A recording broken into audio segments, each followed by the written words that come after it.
Hey, what's going on, everybody? My name is Dave, and welcome to Aroid District.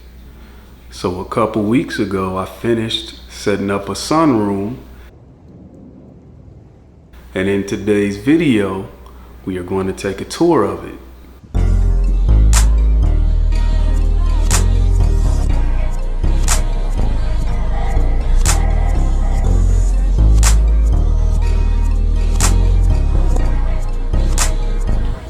So it is May of 2025. A lot of us are trying to set up some type of outdoor space, even if that outdoor space is not outside. I think it's dope. I like the creativity of, someone who lives in a high rise. They may not have a balcony or patio, but they decided to make their living room look like Central Park. That's dope. So I've been watching a lot of videos of everybody setting up their patios and balconies, and that's what kind of gave me the idea that it was time to set up this sunroom. I wanted a space where I can watch my tropical plants and aroids grow out and be in the element closely related to their natural habitat. So let's talk about patio furniture. Now, I am cheap. I am, and I just can't see myself spending $1,000 to $1,200 on a high quality patio furniture set, because patio furniture these days are really expensive. I'd rather have a budget friendly option. So yeah, that's just a challenge. I've always had challenges when it comes to furniture because I am a bachelor by choice, and it's never two brains coming up with a design scheme or picking out things and whatnot. It's normally just me. I did have my sister help me out with a few places in the house, and that went well, but overall I think she has more of an expensive taste, and I'm not willing to spend that money. I want to keep my money not on furniture. I got places to go, things to do, and businesses to run. I'm not spending thousands of dollars on furniture. It ain't gonna ever happen, But in this next clip, I just want to show you how I got started in this sunroom. I cleaned the space out and I started setting up what I got. Now, like I said, I am a bachelor, so I've been stuck in that IKEA phase for a minute. Every once in a while, I try to elevate above it, but if you follow me, that's just what I got going on. So if you like budget-friendly options like me, then, see what I got going on. It's easier to sell the budget-friendly options. When it's really, really cheap, nobody wants it. But when it's really expensive, it takes a really long time to sell it on Facebook Marketplace or somewhere like that. But that budget-friendly, like right in that middle, yeah, if you don't like it, it's easier to get rid of it that very next year. So that's just the method to my madness. Now in this next clip, I'll try to make it swift. Like, my name is Taylor. The only problem is my name is Taylor. So yeah, that wasn't really all right. Just stay tuned for the next clip. First thing I did was try to clean the floors. There was a lot of dust and broken up leaves on this floor. I could not use a blower because it would just blow dust up against those windows, so it felt weird using the vacuum on concrete, but that's what I did. Next, I found this patio love seat at a place called At Home, and I like the fact that I did not have to assemble it. It was like you fold it out, and that's the reason why I bought it. That is acacia wood, rated for outdoors.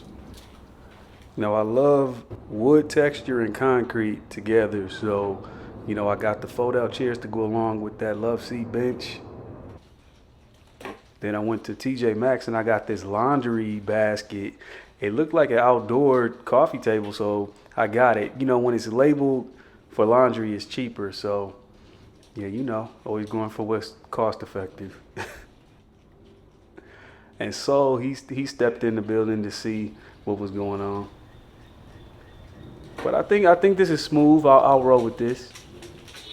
Now, this outdoor rug that I found on Amazon, I had to have it. It was hard. Like, y'all know I like checker pattern. This one had a checker pattern laid out in a diamond formation with a cool little border around it. Yeah, that was my favorite piece when it comes to this hardscape situation for this room. Now, this was the simple layout that I wanted. I wanted maximum occupancy, like 4 people. Not anymore. And everything else I just add as time goes on.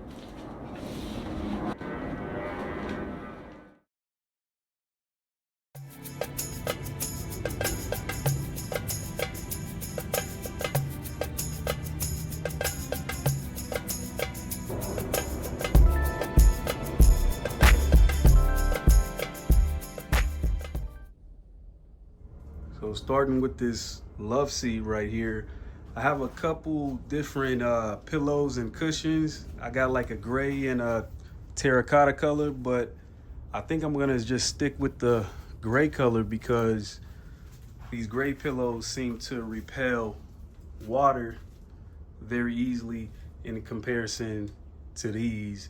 And you know, I wanted this whole sunroom set up to where I can hose everything down.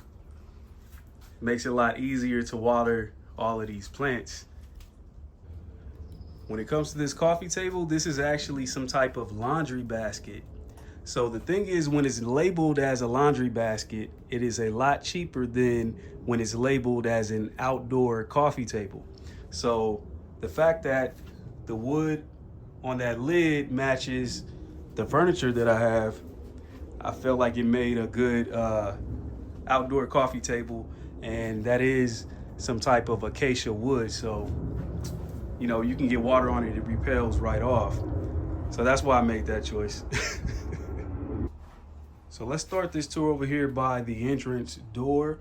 I have a lot of plants on the ground. I do want to get them off of the ground and on some type of plant stands.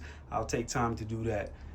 This 2x4 is actually what is connected to the actual house, and I have the sunroom structure screwed on to this 2x4 and this beam that goes across. So I'll clean that up a little bit later, but for now, that's just how it looks.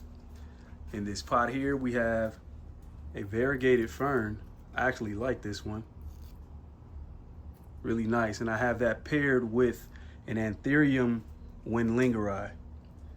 So if you go in there, you can kind of see I'm trying to get this one to root down into this soil, and this actually is removable. Come on out, buddy. And it's a self-watering pot, and I have that screwed onto that 2x4, so it's quite sturdy. Bought that pot off of Amazon, by the way. Right here is my staghorn fern. This is, I forgot the species of it, but it's putting out some new growth. Down here I have a philodendron bobsea. Look at that. It is definitely connected to this moss pole, and we have some weird looking new growth on it, but it's coming along. Once it gets to the top of this moss pole, I'll propagate it, start it over, get it nice and neat. Down here we have a philodendron summer glory, Jose Buono, and an anthurium brownii. Oh, that's also philodendron Florida. So I'll get this all together in due time, but that's what's going on by the door. Moving on to this tension rod. This tension rod houses some of the Hoyas that I decided to put in a more so of an outdoor setting. At the top is a Hoya Germany. Right below that is the Hoya Chow Bang. I really like how that looks. I put a branch in there, and as you can see, it's vining around the branch and off of it. I would actually like it to hit the ceiling and kind of vine into the ceiling of this sunroom. Right here is the Hoya, what is this, Clemenciorum. I think this is the newest leaf that it put out here. It's pretty chunky. And then down here we have the Hoya Wilbur Graves. Look at all that silver.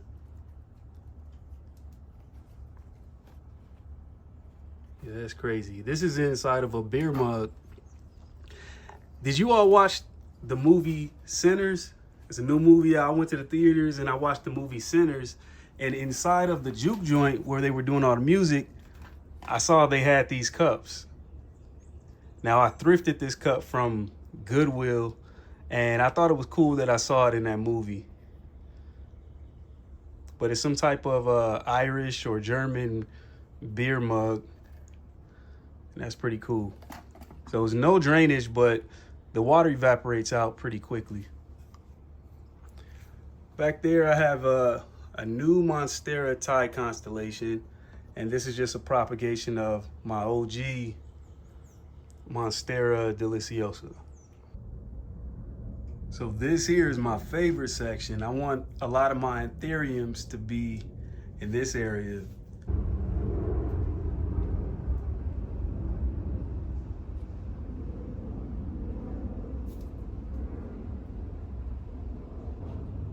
This anthurium right here is pretty cool.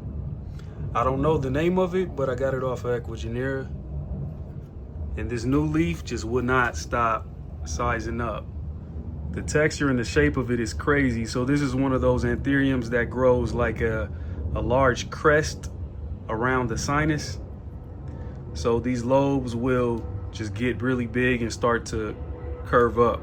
So I thought this one was pretty cool, and it's so easy to grow. This thing is hardy. I had it outdoors in bright sun and, you know, cold nights. It really don't matter. This thing just holds up. Right next to that, I have these anthurium hybrid seedlings in here for now. This is like a concrete looking pot. I think, you know, in the future, I'm gonna get this set up with a nice little anthurium display inside. But these are sitting in Kokedama. Have some other seedlings down there. Down here we have a standard Anthurium luxurians. This is the new leaf on it back here, so it's starting to size up.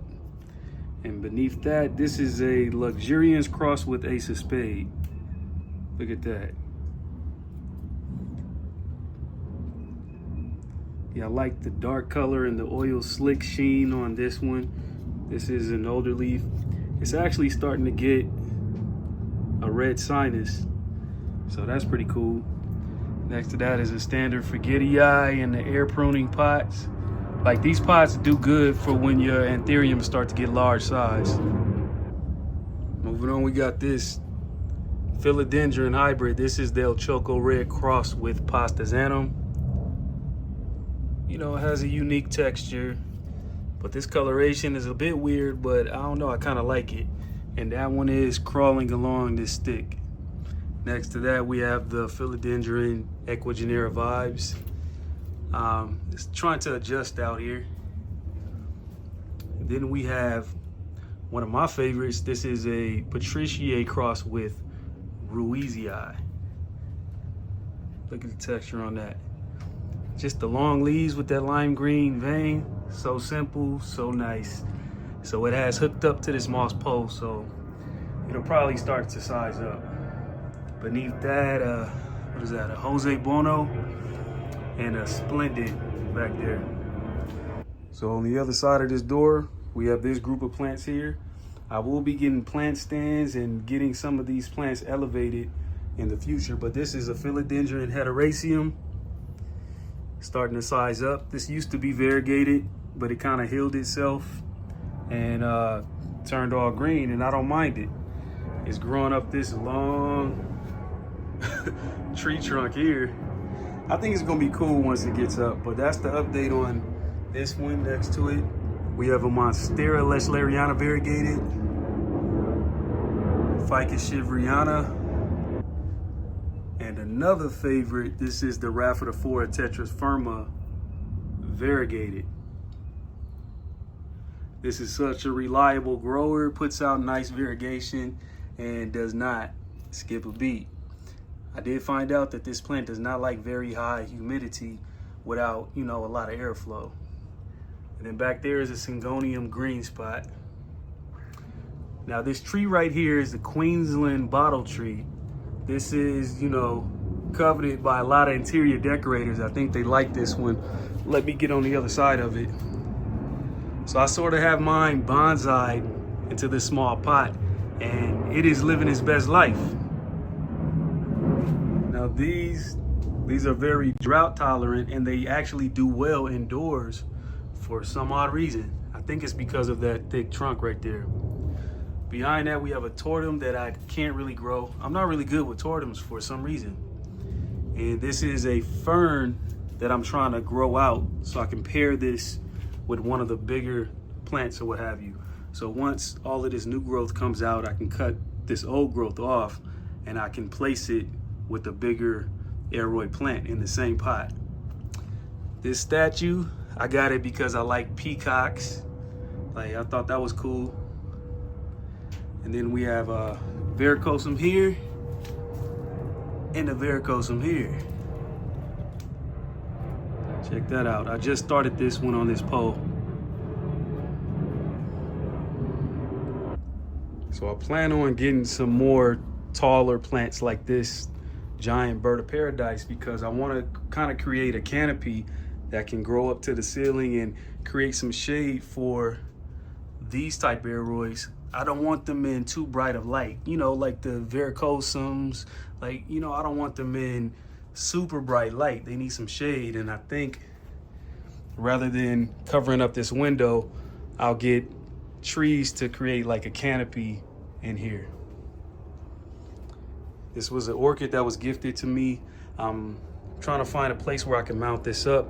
It just finished blooming, but the blooms smell real good in here.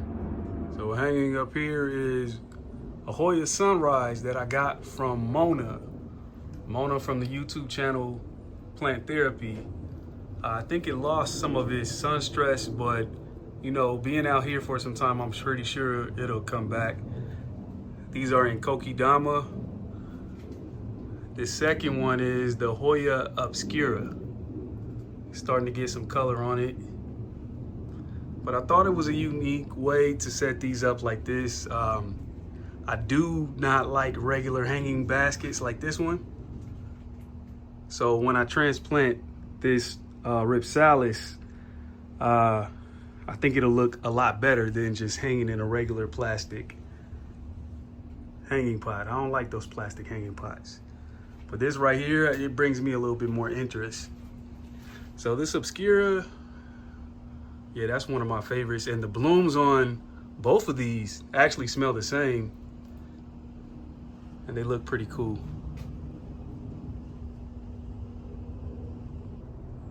So this Ripsalis that I got, I really like it because it looks like just grass hanging out of nowhere.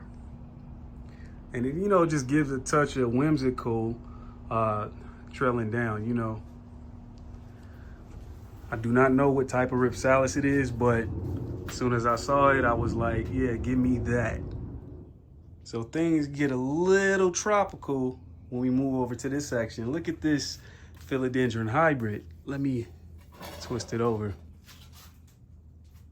So I took a top cut and it put out this long leaf right here. So this is the Patriciae cross with Esmeralda dense, I believe. And that is some Apicia just hanging down there. But yeah, I like that one. It definitely gives a nice tropical look. And I wanted a lot of these philodendrons that have the long lance leaves. So I think this one is gonna be a beast once it really starts climbing this moss pole. Then we have my philodendron ruizii. It has gotten beaten up pretty bad. It's not looking the best, but I'll take a cut and start it all over again. This is a very reliable philodendron, but I had it out in the cold, I had it out in the bright sun, and I just haven't been really good to it, so that's why it's looking like this. In the same pot, I have this Japanese holly fern. I felt like I wanted to make the pot look fuller, more jungle-like, so I just sat the pot down in there. It looks cool to me. Right next to that, we have a Philodendron corsianum. This one is doing really well now that it's out here. And I have this on a bendable moss pole. Let's get another angle. And I love the way these leaves look. This is actually a hybrid. This is like some type of philodendron cross with a varicosum. And it just gives a lot of tropical vibes with these bigger, I'm knocking something down, hold on. Yeah, with these bigger foliage.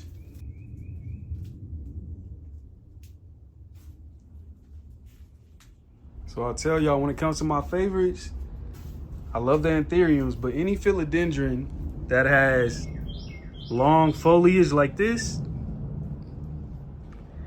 that's what I'm going for these days, you know? So I might get the, you know, the regular Patriciae just because I like these long leaves, especially when they're pleated. Like, this is crazy.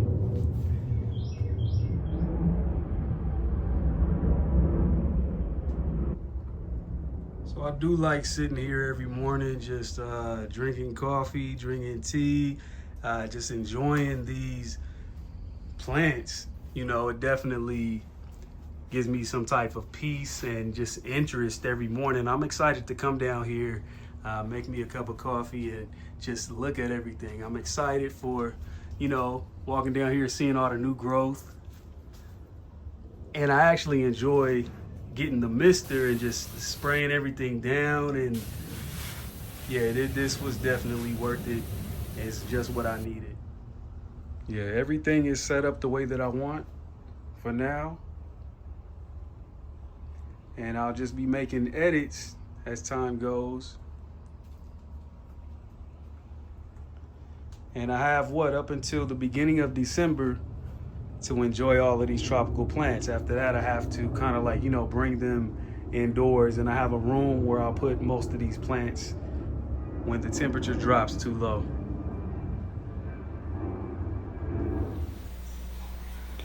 So I have a question for you all. So I'm starting my little food garden in the backyard, and I kind of want to film a lot of content when it comes to growing crops, growing food, growing, you know, a nice little orchard. I have like some cool little methods that are actually working well for me, so I want to share those with you. So I think in my upcoming videos, I'm gonna do like some food growing content, and I would like to know what you all think about that.